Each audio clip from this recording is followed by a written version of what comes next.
How does a dominant and overbearing mother affect a woman's life?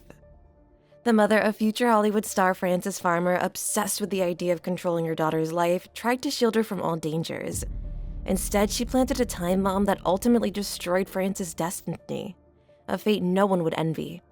This is the tragic story of Frances Farmer's success, struggle, and downfall behind the spotlight. Frances Farmer was born on September 19, 1913 in Seattle, Washington, into a world just beginning to heal from the wounds of World War I. It was a turning point in history. Old traditions were collapsing, giving way to bold new ideas. In this chaotic era of change, a girl was born whose life would be as turbulent and contradictory as the era itself. Frances was often called a child of the new century, and this title proved prophetic. From a young age, she displayed a personality resistant to any limitations, as if she were destined to challenge the conventions of her time. Frances's parents, Lillian Van Ornum and Ernest Farmer, seemed to represent a typical middle-class family. Her father, a respected lawyer, embodied stability, while her mother, ambitious and strict, dreamed of a grand future for her daughter. However, behind the facade of well-being lay an unstable foundation that soon began to crack. When Frances was a teenager, her parents' divorce struck a heavy blow, the echoes of which she would feel throughout her life. Her relationship with her mother was particularly difficult. Lillian became not only a dominant but also an obsessively controlling figure in Frances's life. She tried to mold her into the perfect daughter without considering her wishes or inner world. This harsh form of guardianship and the constant conflict with her mother became the first links to a chain of tragedy that would follow Frances to the very end. Frances Farmer's life began as a drama, framed by ambitious and unresolved family conflicts. Even then, it was clear that her fate would be far from simple. During her school years, Frances Farmer began to assert herself as a person unwilling to conform to established rules. A breakthrough moment came when she achieved success in a national essay contest with her piece titled, "No, I Will Not Go to Church." This bold and provocative text for its time instantly made her a focal point of attention. Some admired her authenticity and audacity, while others condemned her for challenging the sacred. In any case, Frances had already demonstrated that she wasn't afraid to be controversial and to defy societal expectations. "I was seeking truth, not comfort," she would later say about her views on religion. This statement, now more than any other, encapsulates her early rebellious spirit, which would become the defining theme of her life. Her independence, however, had a downside. Many considered Frances odd and even cold. She was far removed from the typical school gossip and preferred books or her own thoughts to noisy social gatherings. Her classmates often mocked her independent mind and her penchant for philosophical questions, which seemed strange and unnecessary to them. This isolation only deepened her inner drive to search for her true self and her yearning for freedom. University life gave Frances the opportunity to showcase her talent. She actively participated in student theater productions, where her charisma and unique acting style quickly garnered attention. Her first significant success came right there, among those who were genuinely captivated by her performances. A major scandal erupted in 1935, however, when Frances traveled to the Soviet Union as part of a cultural exchange program. This trip caused an uproar in conservative circles in the United States, who quickly branded her as a communist sympathizer. The young actress, just beginning her career, suddenly found herself at the center of public scrutiny. Instead of apologizing, Frances faced the criticism with poise, emphasizing her right to her personal beliefs. This was the first prominent example of her ability to go against the grain and remain true to her convictions. After returning from the USSR, she began working with a theater group where her talent shone even brighter. During this period, she was first introduced to the bohemian world of New York, with its vibrant culture elite, behind-the-scenes intrigues, and the glamorous atmosphere. This world full of alluring contradictions mirrored her inner state. It attracted her, but also drained her. After signing a contract with Paramount Pictures, Frances faced efforts to transform her into the stereotypical image of a star. She rejected roles she considered shallow and refused to participate in publicity campaigns, frustrating the studio. "I want to be an actress, not a picture," she declared, defending her right to stay true to herself. Her independence did not go unnoticed. The Hollywood press eagerly picked up on her sharp critiques of the industry's superficiality. Frances quickly became a target of criticism, but this only highlighted her courage to challenge the system. At one party, she showed up in a simple dress, disregarding the lavish dress code. The press mocked her, but this act became a symbol of her rebellious nature and her refusal to conform to imposed standards. Frances made her film debut in Too Many Parents in 1936. While this work went largely unnoticed, her true triumph came with her role in Come and Get It. Her poignant performance and unparalleled charisma won over both audiences and critiques. At this moment, Frances became more than just an actress, she became a bona fide star. standing out among her peers with her authenticity and depth. Alongside her film career, Frances was actively performing on the stage at New York's Group Theater.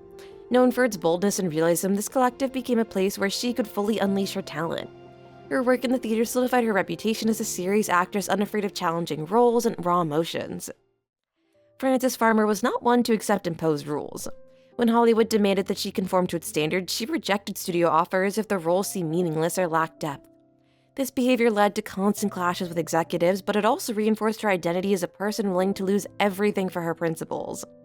She wasn't afraid to defy the system, even if it meant closed doors and lost opportunities. The press quickly labeled her as uncontrollable. Frances stood out for her boldness, her ability to speak the truth directly, and her refusal to conform. Her image combined classic Hollywood beauty with intelligence and provocative independence. Yet behind this courage lay a complex inner struggle. Frances was tormented not only by the fear of being forgotten, but also by a profound sense of loneliness, as her rebellion isolated her from her colleagues and societal approval. She chose art and principles over fleeting success, making her a legend, but also a deeply tragic figure. Was it the right choice? Leif Erikson, an aspiring actor, became Frances's first husband. Their union, rooted in a shared love of the arts, turned into a turbulent trial for both. Two strong personalities clashed in endless conflicts fueled by jealousy and differing ambitions. Frances was rapidly rising to stardom, and her independent nature irritated Leif, who struggled to cope with the shadow of her growing fame. Their divorce in 1942 left Frances deeply wounded. It wasn't just the end of a relationship, it was a painful reminder of how difficult it was to balance love and career, especially when your life is a constant fight for freedom. After the divorce, Frances entered new relationships, but none of them lasted. According to rumors, her romances were overshadowed by infidelity, mistrust, and personal struggles. Men found it difficult to handle her complex personality, her battle against the system, and her tendency toward depression. Her inner demons and unresolved sense of loneliness made love nearly impossible. Frances Farmer was always a magnet for attention due to her complex personality, which often sparked controversies. One of the most infamous incidents occurred at a societal gathering, where, according to rumors, she furiously threw a glass of wine at one of the guests while defending her beliefs. This act quickly made headlines in tabloids, solidifying her reputation as an unpredictable rebel. Her behavior was often labeled as too masculine, direct, audacious, and not in line with the restrained image expected of a Hollywood actress. What might be admired today for its boldness was, at the time, demeaned, provocative, and scandalous. But that wasn't all. The scandal reached its peak in 1942 when Frances was arrested for driving under the influence. During the arrest, she reportedly couldn't contain her emotions and openly insulted the police, further fueling the fire. The press quickly seized the story, portraying her as an out-of-control hysteric incapable of managing herself. The court proceedings turned into a public humiliation. Frances defended herself, claiming her behavior was the result of a nervous breakdown, but public opinion was firmly against her. This incident not only dealt a severe blow to her career, but also made her a target for attacks from Hollywood and society alike. The relentless pressure from Hollywood, the media, and her own personal failures pushed Frances Farmer to the brink. Her battles with the system, complicated relationship with her mother, and pervasive sense of loneliness led to severe depression and frequent emotional breakdowns. Lily and her mother sought to control Frances's life even in adulthood, further amplifying her sense of helplessness. But what followed was even more devastating. In 1943, during the height of her emotional crisis, Frances's mother obtained legal guardianship and insisted on her forced hospitalization in a psychiatric institution. This decision struck Frances as a profound betrayal. While in the hospital, she endured brutal treatment methods, electroshock therapy, isolation, and degrading behavior from the staff. These years of suffering broke her spirit and left permanent scars on her psyche. After being released from the hospital, Frances attempted to rebuild her life, but the emotional trauma and years of relentless pressure had taken their toll. Alcohol became her means of coping from the pain and her suppressed emotions, further deteriorating her health and alienating her from those around her. The press showed no mercy, eagerly exploiting her missteps and hardships. She was branded a drunk and mad woman, with every attempt she made to rebuild her life twisted into negative headlines. Friends and colleagues, wary of scandals, distanced themselves. Once an adored star, Frances became a target of ridicule and gossip, further eroding her self-esteem. Without worker support, Frances sank deeper into alcohol addiction. Her mental health issues worsened and her life spiraled into a relentless cycle of scandals, depression, and desperate attempts to find even a fragment of stability. By the late 1940s, Frances Farmer made efforts to revive her career. She returned to theater stages and even appeared on television, sparking curiosity among audiences. Her comeback was seen as a rare opportunity to witness an actress who had endured extraordinary trials. However, Frances was unable to regain her former glory. Though her performances were heartfelt, they couldn't match the triumphs of her Hollywood days.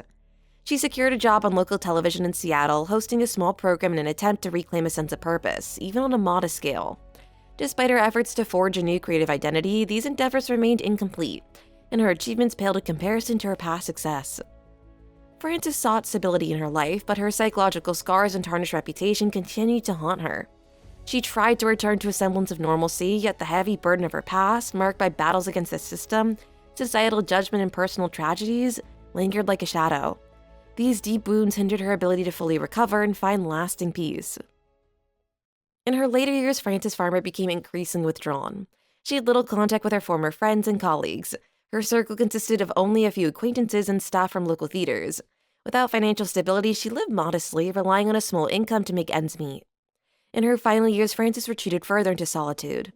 On August 1st, 1970, at the age of 56, she died of esophageal cancer, a disease brought on by many years of smoking and alcoholism. Her death went largely unnoticed. Hollywood and the popular culture that once elevated her glory paid no heed to her passing. Her funeral was modest and quiet, without glamour or extravagance. It reflected her final years, simple and far removed from the dazzling life she'd once led. Frances Farmer's story ended as tragically as her journey itself. A woman who had once fought for her dreams and principles faded into obscurity, leaving behind only the shadow of her lost fame.